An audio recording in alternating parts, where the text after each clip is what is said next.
Coucou, bonjour, balandi ya chaîne nanga. Na pesi bino mbote, mikolo to zali komona na te. Malo na yeli bino kaka moi kolakisa bino eloko mukie. Ba mususu mona makaba ka awi banenga okata makaba tamoni kaba nakata kaka bongo te mama makayabu sonzo sala ngo fuka tango ezala na propre, c'est-à-dire zo kata ngo ba morceaux ezali bien tango représentant na sani et vanda pe kitoko na sani ya ngwa leo na zo sa mandenga okata makayabu mona bandina nkolongola nini ya makayabu oyo. Ensuite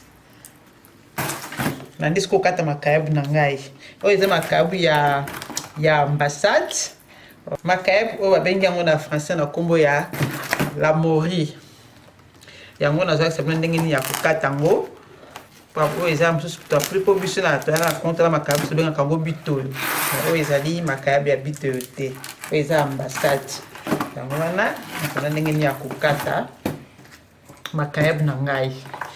kola na oserve na kotonga na mai omona ekopanzana te kozala pe kaka morceau ezala propre ndenge na bandi okata awa.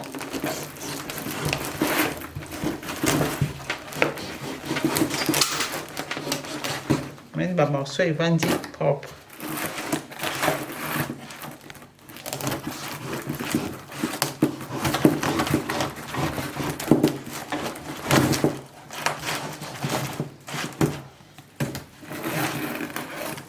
Ensuite nazo longola oyo parce que eza partie ya ramukuwa. Alors soki na bina kata e obebisa forme makayabu ndawo nga na préféraka ya kolongola ngo nanu liboso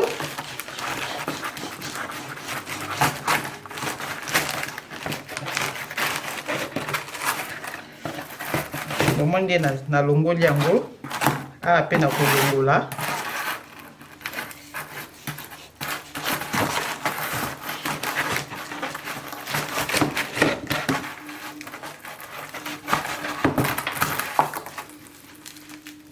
la partie moka mukuwa mona soko lobo kata bongo ebebisa forme makayabu na sani ndango na longoli yango. Ensuite botande nazo kata siko ba morceau na ngai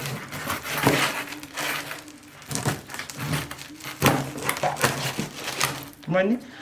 morceau ebandi bien propre ntango otia pe na mai makayabu pe kozala pe na forme kayabu ekobeba te ndango wana nangaki na nalakisa po somona so akem so tomona na fete mona makayabu epanzani epanzanaki nde nini amso okataki yango malamu te yango wana esalaki epanzana mafo koyeba kokata makayabu bien po ke makayabu na yo mpe nasali ebima propre ntango mpo okali otumisa yango na mai eza mpe propre ata moto ayaki na posa olia likayo te mais la oyo représenta wana ndenge evandi bamorceau bien propre motu ayaki posa kolia.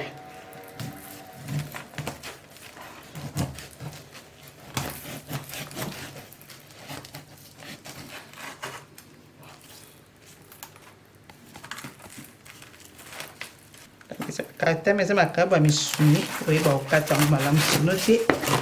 ekobebisa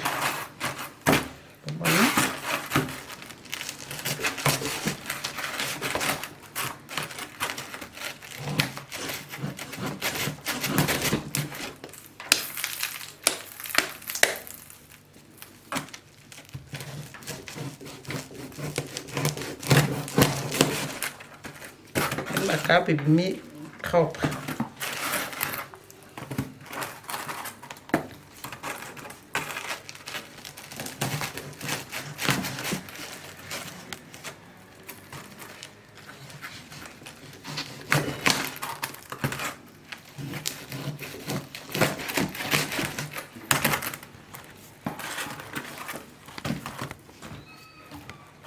Omoni ba mama nde na kati makayabu nanga ebimi bien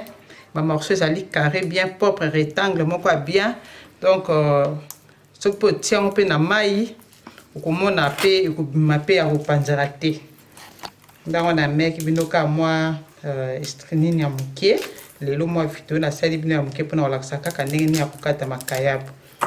ndango wana napesi bino merci balandi ya chaîne nanga lobi tokotala soki tokolamba nini parce que faut bien de ça appelle à mon commande commune à ce qu'on a moi commentaire le bi ah maman on a besoin na ne baninga ya kolamba eloko boy comme ça na kolakisa pe na sepeli mingi ndenge bolandi nga lelo na pesi bino mbote mingi bo s'abonner na chaîne na ngai bo tchepe commentaire mkepe na mona na sepela na pesi bino mbote mingi bonne soirée na bino surtout bolanda ki ngai na pokwa lelo na pesi bino vraiment merci nzamba lola pambola bino to monani prochaine fois bye bye bisous.